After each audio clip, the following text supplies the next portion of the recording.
အားလုံးပဲကြည့်ရှုသူပရိသတ်များမင်္ဂလာပါခင်ဗျာဒီကနေ့မှာတော့အရှိတောင်အာရှရဲ့ထင်ကြရပွဲတော်တွေထဲကတစ်ခုဖြစ်တဲ့ရေတပင်ပွဲတော်အကြောင်းကိုလေ့လာစူးစမ်းကြည့်ကြရအောင်ပါဒီပွဲတော်ကိုဘယ်နိုင်ငံကစတင်ခဲ့တာလဲဘယ်လိုမျိုးနှစ်သာရရှိလဲဆိုတာကိုကျွန်တော်နဲ့အတူအဆုံးထိလိုက်ကြည့်ဖို့ဖိတ်ခေါ်လိုက်ရပါတယ်ခင်ဗျာရေတပင်ပွဲတော်ဆိုတာအရှိတောင်အာရှရဲ့ရည်ကြီးမှုတစ်ခုဖြစ်ပြီးလူတွေဟာရေဖြန်းကစားရင်းပျော်ရွှင်ကြတဲ့ပွဲတော်တစ်ခုဖြစ်ပါတယ်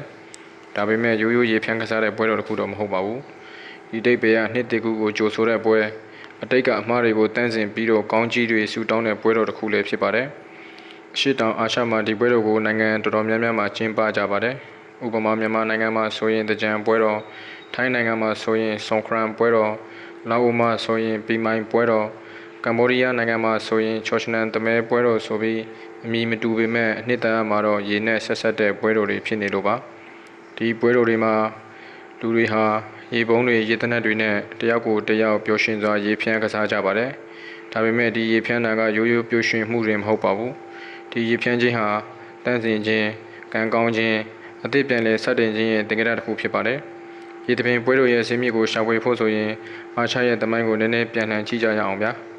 ဒီပွဲတော်ကဗုဒ္ဓဘာသာနဲ့နီးနီးကပ်ကပ်ဆက်ဆက်နေလို့ပါဒါပေမဲ့တနိုင်ငံတည်းကနေစတင်ခဲ့တဲ့လူတိတိကျကျပြောလို့မရပါဘူးဒါကဘာကြောင့်လဲဆိုတော့ဒီယူရာဒလီဟာနိုင်ငံအများကြီးမှာတပြိုင်နက်တည်းပေါ်ပေါက်လာခဲ့လို့ပါတမိုင်းပညာရှင်တွေရဲ့အဆိုအရ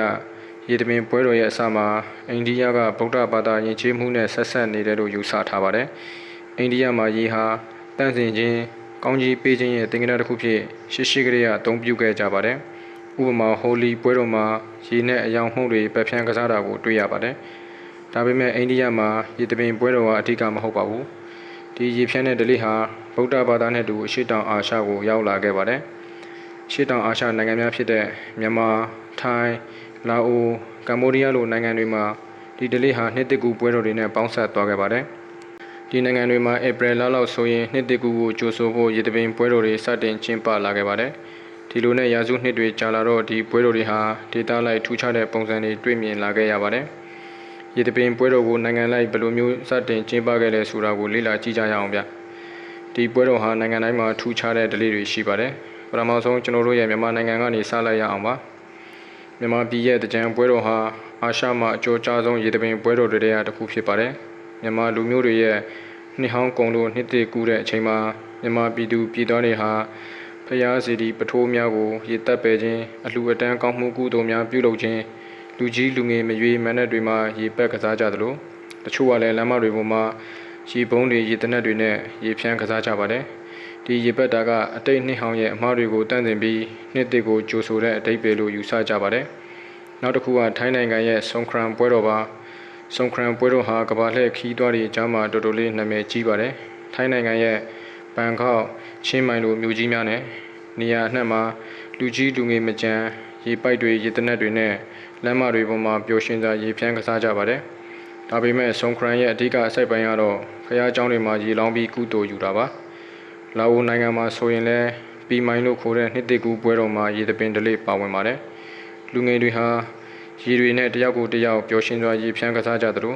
အကြီးကဲတွေကိုလည်းယူသေးတဲ့အနေနဲ့ရေလောင်းပေးကြပါတယ်ကမ္ဘောဒီးယားနိုင်ငံမှာချော်ချနန်တမဲလို့ခေါ်တဲ့နှစ်တကူပွဲမှာလည်းရေဖြန်းတဲ့ဒလိရှိပါတယ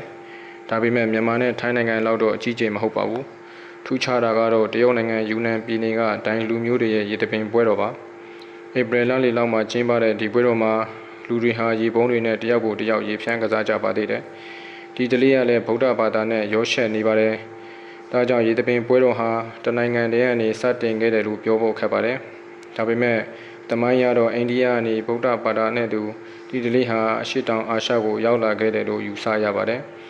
ဒါကြောင့်ဒီနေရာမှာကျွန်တော်တို့အတွက်မေးခွန်းတစ်ခုထွက်လာပါတယ်ဒီရေတပင်ပွဲတော်ဟာဘယ်နိုင်ငံကဘယ်လိုမျိုးစတင်ခဲ့တာလဲတကယ်တော့ဒီမေးခွန်းရဲ့ဖြေကရိုးရှင်းမနေပါဘူးဒါကြောင့်သင်တို့ရဲ့အမြင်တွေကိုကျွန်တော်တို့သိချင်ပါသေးတယ်ရေတပင်ပွဲတော်ကဘယ်နိုင်ငံကဘယ်လိုမျိုးစတင်ခဲ့တာလဲသင်တို့ရဲ့အတွေးမြင်တွေဒါမှမဟုတ်သင်တို့ရဲ့ဒေတာမှာရေတပင်ပွဲတော်ကိုဘယ်လိုမျိုးစတင်ခဲ့ကြလဲဆိုတာကိုအောက်ကကွန်မန့်မှာမျှဝေပေးသွားပါအောင်နော်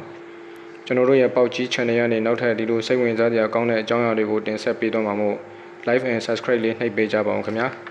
ဒီဗီဒီယိုကိုဆုံးထိကြည့်ပြီးတဲ့အတွက်ကျေးဇူးတင်ပါတယ်နောက်ဗီဒီယိုမှာပြန်တွေ့ပါမယ်